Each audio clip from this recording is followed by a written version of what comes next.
அதெல்லாம் வேணாம், நான் இப்பதான் சாப்பிட்டேன். அலர்குளம் போயிட்டு வந்தேன். நடராஜன் எப்படி இருக்கான்? நல்லா இருக்கானே. அவருக்கு என்ன, அங்க ஓடி ஆறுக்கு இடம்லாம் விஸ்தாரமா இருக்கா, இஷ்டத்துக்கு ஓடிட்டு இருக்காரு. சரோ எப்படி இருக்கா? நல்லா இருக்காங்கண்ணே. அண்ணே, நீங்க என்கிட்ட சொன்ன எல்லா விஷயத்தையுமே நான் உங்ககிட்ட சொல்லிட்டேனே.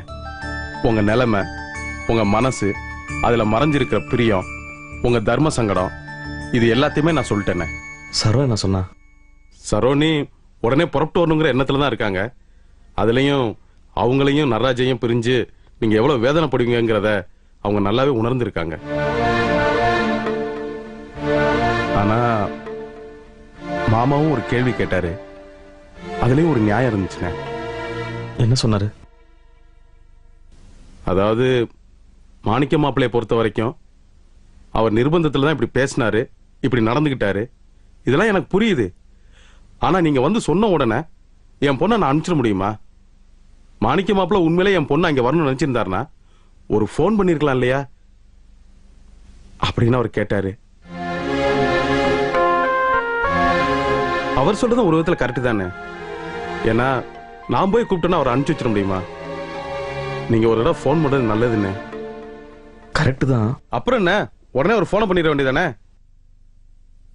இல்ல, எங்க வீட்டுல ஏகப்பட்ட பிரச்சனை. இன்னைக்கு காலையில கூட ஒரு பிரச்சனை. இந்த நேரத்துல சரோ வீட்டுல இல்லாம இருக்கிறது கூட ஒரு விதத்துல நல்லதுதான். 2-3 நாள் கழிச்சு இந்த பிரச்சனை எல்லாம் கொஞ்சம் குறைஞ்சதுக்கு அப்புறம் நானே போன் பண்றேன். சரிண்ணே, அப்ப நான் கிளம்புறேன். இதை சொல்லிட்டு போறக்காக தான் வந்தேன். சரி, ரொம்ப தேங்க்ஸ் கோபி. என்னண்ணே இதுக்கெல்லாம் போய் தேங்க்ஸ் சொல்லிட்டு, நான் எப்படியே போசனை கார்மெண்ட்ஸ் போயிட்டு அப்புறம் என் கார்மெண்ட்ஸ் போகணும். வரேண்ணே, வரேன்.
என்னடி திரும்பி வந்துட்ட?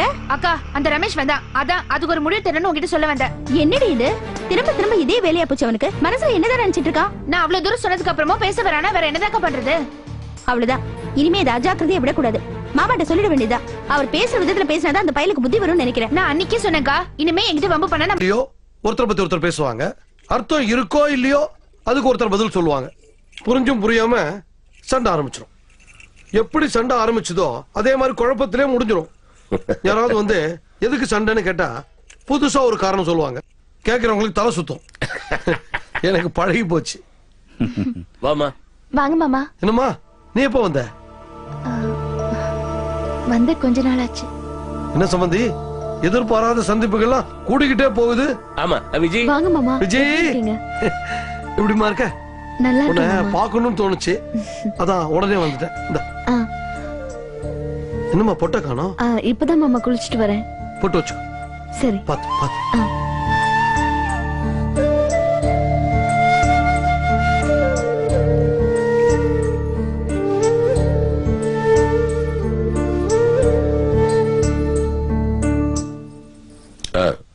சாப்பிடுங்க. எங்கம்மா தினமும் பவானியை காணோம்? அவங்க எல்லாம் சென்னையில தான் இருக்காங்க. அப்படியா? எல்லாரையும் ஒன்னா பார்க்கும்போது சந்தோஷமா இருக்கு. உங்க புருஷமாரங்களுக்கெல்லாம் ரொம்ப பெரிய மனசு. அப்பா வீட்டுக்கு அனுப்பிச்சு வச்சிருக்காங்களே, பெரிய மனுஷங்க.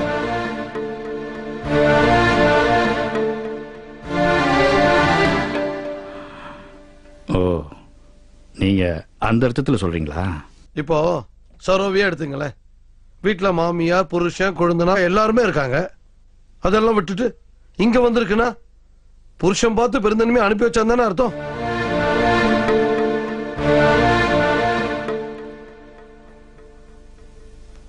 இப்போ உங்க பையனை எடுத்துக்கங்களேன். நீங்களும் லீலாவும் இங்க இருக்கீங்க. அவர் அங்க தனியா சாப்பிட்டுக்கிட்டு வியாபாரத்தை பார்த்துக்கிட்டு அப்பா வீட்டுக்கு போய் நிம்மதியா இருந்துட்டு வான்னு சொல்றாருன்னா அந்த நல்ல மனசு யாருக்கு வரும்?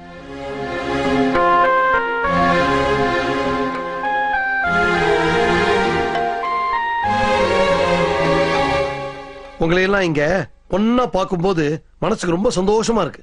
என்ன சொல்றீங்க சம்பந்தி? சம்பந்தி, உங்களுக்கு பெரிய மனசு, எல்லாத்துலயும் நல்லதே பாக்குறீங்க, எல்லாருக்காகவும் சந்தோஷப்படுறீங்க. உங்க மகன் கோபிக்கு அப்படியே உங்க நல்ல குணம்லாம் இருக்கு. ரொம்ப சந்தோஷம். வாங்க மாமா, முகம் கழுவிக்கோங்க. இதோ வந்துடுறேன்.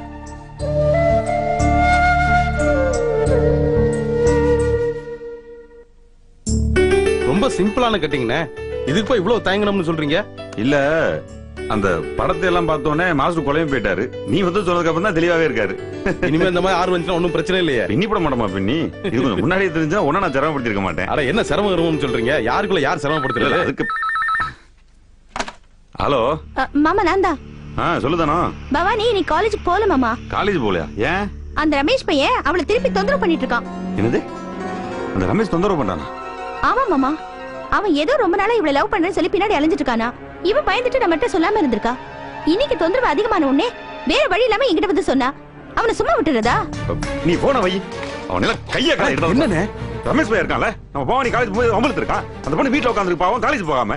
ரமேஷ்னா சிவசாமி பையன். அந்த பையன் தான். ஐயோ, இப்ப என்ன பண்றது?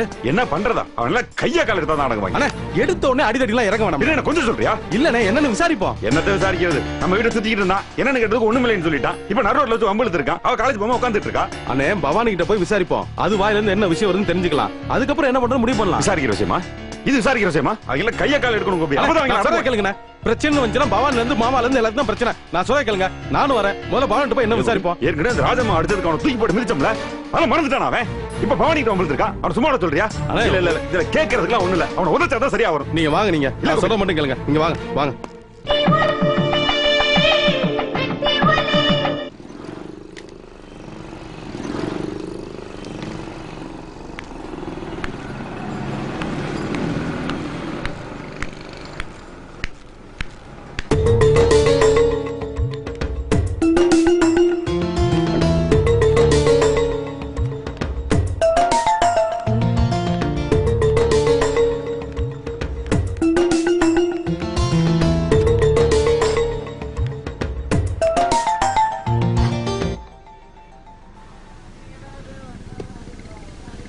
அண்ணே, வீட்டில் வச்சு உங்கள்கிட்ட பேச முடியல.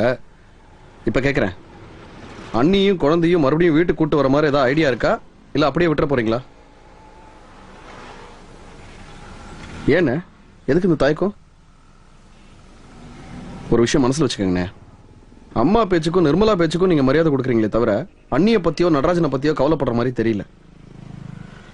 நடராஜ் ஒரு தங்கமான குழந்தை. அவனை இப்படியே விட்டீங்கன்னா நாளை பின்ன அவனுக்கு உங்க மேல ஒரு ஒட்டுதலோ பாசமோ இல்லாம போயிடும். நம்ம பெத்த குழந்தை நம்ம கண்ணு முன்னால வளரணும். நாம போகையில வரையில அந்த குழந்தைய தூக்கி வச்சு கொஞ்சணும், விளையாடணும். இதுதானே வளர்க்கறதுக்கு முறை. பெத்துட்டா மட்டும் போதுமா? இதையெல்லாம் நீங்க நினைச்சு பார்க்கவே வேண்டாமா? நினைக்காம எல்லாம் ஒண்ணும் இல்லடா. எனக்கு சரோவையும் நடராஜனையும் உடனே கூட்டிட்டு வரணும் தான் ஆசை. ஆனா நம்ம வீட்டுல நடக்கிறதெல்லாம் பாக்குறல்ல, யாரோ மூணாவது மனுஷங்க அந்த பேச்சு எடுத்த உடனே அம்மா அந்த ஆட்டம் ஆடுறாங்க. இத்தனைக்கும் சரோவை உறுதியா கூட்டிட்டு வரேன்னு கூட நான் சொல்லல. இதுக்கே அம்மா அந்த ஆட்டம் ஆடுறாங்கன்னா இந்த லட்சணத்துல நான் எப்படி போய் கூட்டிட்டு வருவேன்? நம்ம நிம்மதியை நம்மளே தொலைச்சுக்கிற மாதிரி. எது நிம்மதி? அண்ணியும் குழந்தையும் அங்க விட்டுட்டு இங்க நீங்க நிம்மதியா இருக்கீங்களா? சொல்லுங்க. நான் தாண்டா மாட்டிட்டு முழிக்கிறேன். சரோ அழகர் குலத்துல நிம்மதியா இருக்கா, இவங்க பாட்டுக்கு இவங்க இருக்காங்க. இதுல ஏன் நிம்மதி தானே போச்சு? என்ன மனசுக்குள்ள இவ்வளவையும் வச்சுக்கிட்டு ஏன் இப்படி இருக்கீங்க? போய் நேரடியா அண்ணியை கூட்டிட்டு வர வேண்டியதானே? அம்மா நிர்மலா கத்துவாங்க அதானே? கத்தினா கத்திட்டு போட்டோமே, விடுங்களேன். அப்படி இல்லடா, நிர்மலா திருப்பி வீட்டுக்கு வரும்போது என்ன சொன்னா? அர்த்தம் இல்லாத பேச்சு. நிர்மலாவோட தாளத்துக்கே நீங்க காலம் பூரா ஆடிட்டு இருக்க முடியுமா? சரி, நான் ஒரு பேச்சுக்கு ஒண்ணு கேட்கறேன். நாளைக்கே நிர்மலாவுக்கும் எனக்கும் ஒரு பிரச்சனை. நான் இந்த வீட்டை விட்டு போயிட்டேன்னு வச்சுக்குவோம். போட்டோன்னு அப்படியே விட்டுருவீங்களா? அது எப்படா முடியும்? ஏன் முடியாது? வந்து தேடுவீங்க. ஏன்னா நான் இந்த வீட்டு ஆளு, அப்படிதானே? அப்ப அண்ணி என்ன வேத்து மனுஷியா? நடராஜன் ஊரா விட்டு பிள்ளையா? முதல்ல அண்ணிய நம்ம வீட்டு ஆளா பார்த்து பழகுங்க. புரியுதுரா, என்ன பண்றது? ரெண்டுத்துக்கு நடுவில் நான் தான் மாட்டிட்டு முழிக்கிறேன். இத பாருங்க, நான் உறுதியா சொல்றேன், அண்ணியும் நடராஜனும் தான் இனிமேல் உங்களுக்கு வாழ்க்கையில முக்கியமானவங்க. அவங்கள ஒதுக்கி வைக்கிறதுனால இழப்பு உங்களுக்கு தான். இதோட சீரியஸ்னஸ் அம்மாவுக்கும் நிர்மலாவுக்கும் புரியலையா, இல்ல புரிஞ்சு அதை சட்டை பண்ணாம இருக்காங்களான்னு எனக்கு தெரியல. ஆக மொத்தத்துல நஷ்டம் உங்களுக்கு தான். புரியுதுரா, புரியுதுன்னு சொல்லிட்டு இங்கேயே உட்காந்துருந்தா எப்படின்னு? ஏதாவது பண்ணலாம்ல. சரிடா, நான் ஓப்பனா சொல்றேன். இந்த நிமிஷமே போய் சரவையும் நடராஜனையும் வீட்டுக்கு கூட்டிட்டு வரணும் தான் என் மனசுல ரொம்ப ஆசை. ஆனா என்னால முடியல. நீ என்ன பண்ற ஏது பண்றன்னு எனக்கு தெரியாது.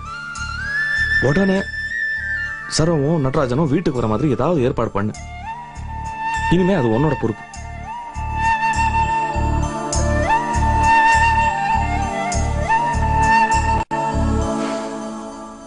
சரி, பார்க்கறேன்.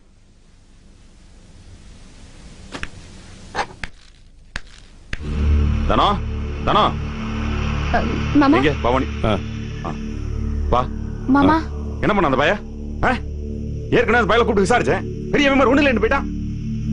இல்ல மாமா, அவன் என்ன பார்த்து பேசி தொந்தரவு பண்ணிட்டு இருக்கான். என்கிட்ட சொல்லிட்டல, சூறையாடுற அவனை. அவனை அருவாள் எடுத்து போட்டதான் அடங்குவான். அண்ணே, எதுக்கு நான் டென்ஷன் ஆகிறீங்க? நான் உங்களை என்ன சொல்லி கூட்டு வந்தேன்? முதல்ல பவானி கிட்ட என்ன விஷயங்களை விசாரிப்பான். சொல்லு பவானி. அதானே பவானி, அந்த பையன் விவரத்தை சொல்லு. மாமா, அந்த ரமேஷ் வந்து என்ன லவ் பண்றதா சொல்றான். அவன் என்னதான் கல்யாணம் பண்ணிக்குவானா? அடி செருப்பால. என்ன தெரியும் அவனுக்கு? நான் இருக்கிறது மறந்துட்டானா அவன்? அண்ணே, அவசரப்படாதீங்கண்ணே, டென்ஷன் ஆகாதீங்க, பொறுமையா தானே இருக்கணும். நீ சொல்லு பவானி. மாமா, இந்த வீட்டுக்கு வந்ததுல இருந்தே அடிக்கடி வரதும் போறதுமா தான் இருந்தான். ஒரு நாள் நான் எக்ஸாம் ரிசல்ட் பாக்குறதுக்காக கம்ப்யூட்டர் சென்டர் போயிருந்தேன். அங்க ரொம்ப கூட்டமா இருந்துச்சு. அவன் தான் என்னோட நம்பர் பார்த்து ரிசல்ட் சொன்னான். அப்பவே மனசுல ஏதோ இருந்திருக்கு. அப்புறம் நான் காலேஜ் ஜாயின் பண்ணதுக்கு அப்புறம் அவன் ஃப்ரெண்ட்ஸ் கிட்ட எல்லாம் சொல்லி நான் அவனுக்கு வேண்டிய பொண்ணு, என்ன யாரும் ரேகிங் பண்ணக்கூடாது அப்படின்னு வேற சொல்லியிருந்திருக்கான். எனக்கே அவன் நடவடிக்கை பிடிக்காம தான் ஒரு நாள் கண்டிச்சேன். அப்பதான் சொன்னான், அவன் என்ன லவ் பண்றானா, என்ன கல்யாணம் பண்ணிக்க ஆசைப்படுறானா. வீட்டுல சொல்லல. எல்லாம் காரணமா தான் மாமா. ஏற்கனவே அவங்க குடும்பத்துக்கும் நம்ம குடும்பத்துக்கும் ஆகாது. பல முறை சண்டை நடந்திருக்கு. இது வச்சு இன்னொரு சண்டை வர வேண்டாம், நானே அவன்கிட்ட பேசி கட் பண்ணிட்டா பிரச்சனை முடிஞ்சிடும்னு பார்த்தா பல தடவை சொல்லி பார்த்தோம், அவன் கேட்கல. இதான் லாஸ்ட் வார்னிங். மறுபடியும் வந்தா வீட்டுல சொல்லிட்டு வேணும் மிரட்டினேன். ஆனா அவன் அதெல்லாம் கேக்குற மாதிரியே இல்ல, மறுபடியும் தொந்தரவு பண்ணா. அதான் உங்ககிட்ட சொல்லிட்டேன். அவ ஏற்கனவே எல்லாத்தையும் என்கிட்ட சொல்லிடா. அவனா ஒதுங்கிடுவான்னு பார்த்தேன், இப்ப திரும்ப வரான். என்னங்க பண்றது இப்ப? சரி கோபி, கிளம்பு. அவனை வீட்டுல வச்சு நச்சு போட்டு வந்துடலாம். அண்ணே வேணாண்ணே, உன்கிட்ட கிட்ட இப்படிதான் சொல்லுவேன். நான் போயிட்டு வரேன். அண்ணே அவசரப்படாதீங்கண்ணே, நம்ம பொம்பளை பிள்ளைய வச்சிருக்கோம். அது நாளைக்கு படிக்கணும், அதுக்கு நாளைக்கு கல்யாணம் பண்ணணும். இந்த பிரச்சனை பெருசாச்சுன்னு வச்சுக்கோங்க, அது தப்பாயிரும்ண்ணே. வீணா பவானியோட பேர் தான் அது அடிபடும். இதெல்லாம் பக்குமா தானே ஹேண்டில் பண்ணணும். அவெல்லாம் சரியா வர மாட்டா கோபி. அவளே அவசரப்படாதீங்க, பொம்பளை பிள்ளைய வச்சிருக்க நம்ம பொறுமையா தானே போனோம். வேண்டாம், இத பொறுமையா தானே ஹேண்டில் பண்ணணும். சரி, அடுத்து என்ன பண்ணலாம் நீயே சொல்லு.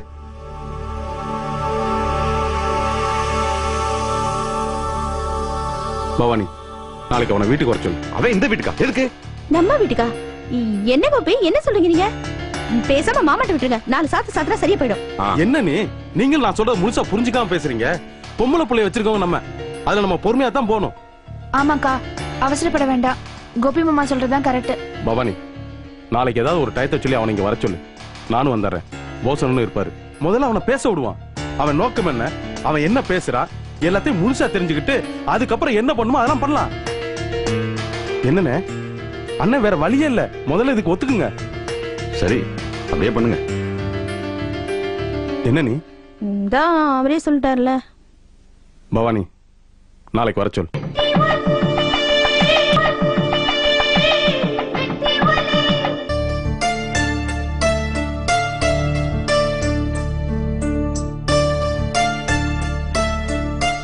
வெத்தலை வாக்கு போடுங்க. வேண்டாம், கிளம்புறேன். என்ன அவசரம்? அவசரம் ஒண்ணும் இல்ல. ராத்திரி தங்குறதா சொல்லிட்டு வரல. இப்ப கிளம்புனாதான் ராத்திரி போய் சேர முடியும். அங்க பசங்க தேடுவாங்க. சரி, எனக்காக இன்னைக்கு இங்க தங்கிட்டு போலாமே. நானு விஜயை பார்க்க வந்தேன். வந்த இடத்துல லீலாவை சரோவையும் பார்த்துட்டேன். அப்பா வீட்டுக்கு வந்து எல்லாரும் சந்தோஷமா இருக்கிறத பார்க்கும்போது எனக்கு ரொம்ப சந்தோஷமா இருக்கு சம்பந்தி. என்னங்க ஒரு மாதிரி சிரிக்கிறீங்க? சம்பந்தி உங்களை பத்தி சொன்னது ரொம்ப சரியா தான் இருக்கு. என்ன சொன்னாரு? உங்களுக்கு நல்ல மனசு. எந்த விஷயத்த பார்த்தாலும் அதுல நல்லதை தான் பாக்குறீங்க. அதை சொல்றேன். புரியலையே. நீங்க நினைக்கிற மாதிரி சரோவும் லீலாவும் இங்க சந்தோஷமா வரல. அவங்களும் பிரச்சனைகளோட தான் வந்திருக்காங்க. என்ன, அவங்க துக்கத்தை வெளியில காட்டாம சிரிச்சுக்கிட்டு இருக்காங்க. அது மட்டும் இல்ல, சாப்பிட்டு சவகாசமா உட்காந்துருக்கேன்ல, நான் கூட மனசுல சங்கடத்தோட தான் இருக்கேன். என்ன சொல்றீங்க? என்னாச்சு? சரோ வீட்டுல சரோவுக்கு அவங்க நாத்தனாருக்கும் ஏதோ பிரச்சனை. அதை காரணமா வச்சு சரோவோட மாமியாரும் அவங்க வீட்டுக்காரருமே வீட்டை விட்டு வெளியில போன்னு சொல்லிட்டாங்களாம். விஜயோட வளகாப்புக்கு கூட அவங்க வீட்டுல இருந்து யாரும் வராதுக்கு அதான் காரணம். என் வீட்டுல நான் பெத்த மகாராஜன் ரவி இருக்கானே, அவனுக்கு லீலாவுக்கும் அடிக்கடி பிரச்சனை வரும். பொறுத்து பொறுத்து பார்த்த லீலா பொறுமை இழந்து போய் கோச்சிக்கிட்டு இங்க வந்துருச்சு. ஒரு வகையில என் பையன் பாரபட்சம் இல்லாதவன். பொண்டாட்டியை மட்டும் கொடுமைப்படுத்துற அசிங்கமான குணம் எனக்கு கிடையாது. அப்பனையும் அப்படித்தான் நடத்துவேன்னு சொல்லி வீட்டை விட்டு போயான்னு அனுப்பிட்டான். நானும் வேற வழி இல்லாம இங்க வந்து உட்காந்துருக்கேன்.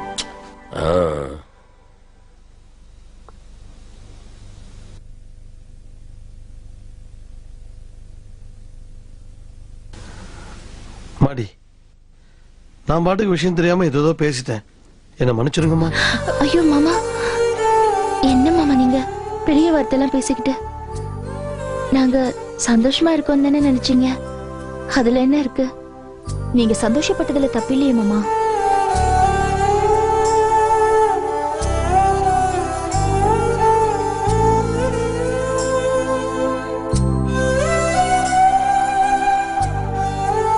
தங்கமான பொண்ணுங்க, இதுங்களோட அருமை தெரியலையே இதுங்களை கட்டிட்ட புண்ணியமானுங்களுக்கு. சம்பந்தி, நான் என் வீட்டை பத்தி யோசிச்சு பார்த்தேன். சிவராம மாப்பிள்ள, லட்சுமண மாப்பிள்ள, என் பையன் குமாரு, இவங்கெல்லாம் என் வீட்டுல பிரச்சனை பண்ணாத நாளே கிடையாது. என் வீட்டுல சண்டை வராத நாளும் கிடையாது. தினம் 2-3 தடவை ஒருத்தன் திட்டிக்குவானுங்க. ஆனா ஒரு நாள் கூட யாரும் யாரையும் வீட்டு விட்டு போன்னு சொன்னது கிடையாது. வீட்டுக்குள்ளேயே சண்டை வரும், வீட்டுக்குள்ளே முடிஞ்சிடும். இந்த மாதிரி வாழ வந்த பொண்ணுங்களை விரட்டுனதா அங்க நடந்ததே இல்லை. இந்த மாதிரி ஒரு அராஜகத்தை யோசிச்சு பார்த்ததே கிடையாது. சண்டையில கூட பெரிய பிரச்சனை வந்ததே கிடையாது. என் வீட்டுல இருக்கிறவங்க முட்டாளே தவிர மூர்க்கமானவங்க கிடையாது. கடவுள் தான் லீலாவுக்கும் சரோவுக்கும் பிரச்சனைகளா தீர்த்து வச்சு நல்ல வாழ்க்கையை கொடுக்கணும்.